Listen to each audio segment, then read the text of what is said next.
We're here at the press launch event for the new Triumph Daytona exhibition here at the British Motor Museum at Gaydon.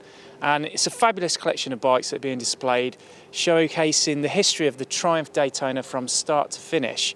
And it's at the start, we're here with Dick Shepherd, who has helped curate this exhibition with his collection of bikes. Dick, this is really significantly important, this bike, the original, the first ever Daytona. Well, this is a real piece of history because Buddy Elmore never really got the recognition he deserved for winning in '66 because Gary Nixon won in '67 and Buddy was second, but they weren't expecting to win in '66, whereas in '67 they were.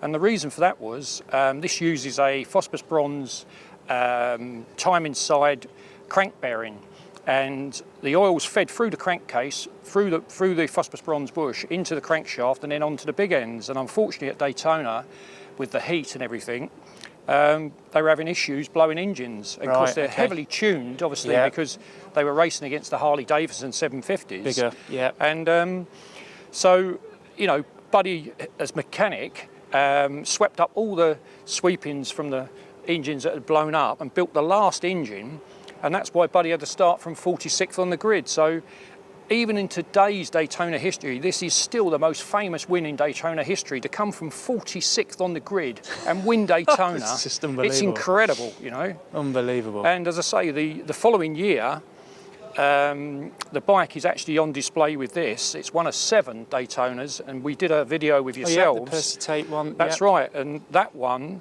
Doug Hill, the development engineer at Triumphs at the time, he sent 7 sets of engine casings out and to an aluminium welding company, and they welded up all the crankcase underneath to give it more material so that they could machine it and put a bearing. And those 7 bikes had a roller bearing on the timing side. Right. So it improved the problems that they had with the engines. But yeah, this is just an incredible bike, and I would say it's probably one of the best finds I think I've ever found. You know, this was found in America. Yep. And a friend of mine was out there buying all sorts of different off-road bikes, and he went to this guy's house, and he rang me up and said, this guy's got one of the 67 Works Daytona bikes.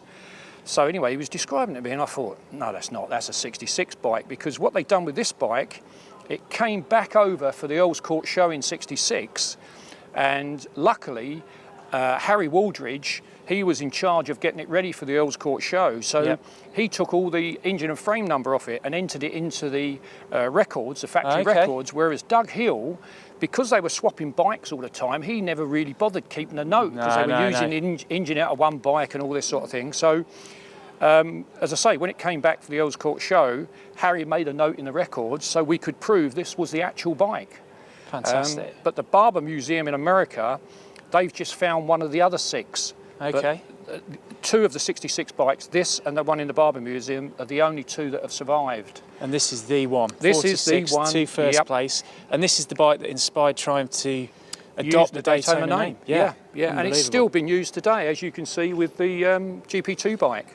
Fantastic. So, yeah. Fantastic. But they even ran a Chevy oil cooler on the front here to get the oil at the right temperature, because it was so hot on the banking of Daytona. And how long did it take you to restore it to this condition then, Dick? What was involved? It didn't take really long. Luckily, we had quite a few of the original bits from the bike that came back over. The fairing was in a bit of a state. We had to repair the fairing. These are the tyres it came back on. They could possibly be the original tyres. We're not too sure. But we have got a photo of it, because Johnson Motors bought it from Triumphs. They then raced it in '67 with the '67 fairing, seat hump and tank on. Yep. And then they sold it to the Honda Center in Colorado, where we've actually got the statement of search for it. Wow. So it's like a registration document, which is fine, which is lovely to have. And we also got the photograph where it was actually in the Honda Center in Colorado. And what happened was they raced it in '68, but the energy transfer coils packed up. So after that, it was sold to the guy I bought it off of. So we know its whole history, which is lovely. That's amazing to have that on file as well then. Yeah. Because I don't suppose, like you say, there was 6 bikes made, only 2 known to survive. They didn't have a very high survival rate, did they? Oh, you know, that's all. They were just blowing up all the time. As I say, in '66, Gary Nixon refused to ride his, and he rode the previous year's bike from '65 because they were so fragile. So Buddy really, you know, what a thing to take on, knowing that the bike could blow any time, you know, and just to win Daytona. Oh, it's incredible. And it's really unfortunate he's not with us today, because I would love to have let him have a ride on the bike, you know. Oh, that would have been special. It would have been special. But and his dad was, I think his dad, I don't know if he was commentating at the Daytona, but his dad was a commentator, race commentator, Sonny Elwood, I think his name was. Fantastic. So yeah, just a piece of history, and very, very pleased to have it in the collection, you know, and very pleased to share it with Gaydon as well, you know. Yeah, and that's a fantastic opportunity to take part of the collection away from the Hinckley Visitor Centre or other sites and have it here in what's traditionally always been a car museum. Yeah. Well, if you come around, the oil cooler is very unique. The oil cooler there, look, the oil cooler. It's got twin GP carbs and then a max box float. Yeah. And it ran a close ratio gear cluster. Close ratio gear cluster. Gallon oil tank. This is a gallon oil tank for more capacity. And the swinging arm was all bracelet. See, this swinging arm's all braced. This is all braced here, and it's got these outriggers. This was the first time they used outriggers, and on the road Daytonas, they put it on the road Daytonas to stop that twisting in there. Yeah. So Dick, the fairing on this looks quite a bit different to Percy Tate's bike. Yeah, well, what happened in '66, because Buddy beat the 750 Harleys, Harley put a protest in and said that because it had got this nose cone on the fairing, that the bike had cut through the air. So in '67, they had to discontinue this, and if you look at Percy's bike, it's got a flat-nosed fairing. But they still won. The first 5 bikes in the 6 placings were all Daytona Works bikes. So still did the trick. It still did the trick, you know. It wasn't nothing to do with the fairing. So again, looking at the exhaust and the silencers then, they're both on the same side on this, different to Percy's bike again. Yeah, the reason why Percy's bike was changed, because with the silencers on this side, the mechanics were having a job to work on the bike, the carburetors and everything. So what they'd done was, on Percy's bike, it ran one high level, this side, and on the other side, the exhaust goes underneath and comes up through the frame. It's got a special frame. Right, okay. But to get the exhaust through the bottom of the frame and out the back of it, they had to alter the frame. It's got like a little gimp in the frame. Wow.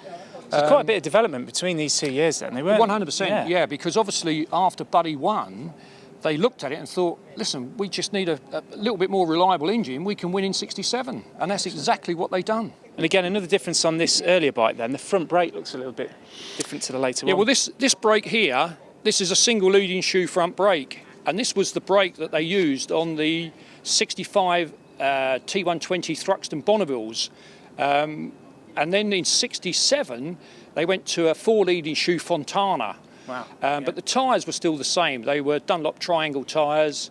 Yeah, you're either on the side of the tyre or on the top of the tyre. There's not much in between with these. Yeah, it's an unusual profile when you look down the front. That's right. That's why they're called triangle tyres. Fantastic. So truly historically significant bike. Looks the business. What's it sound like, Dick?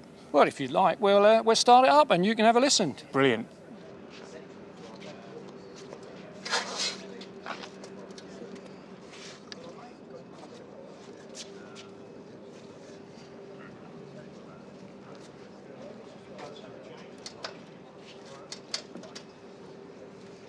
Are we ready?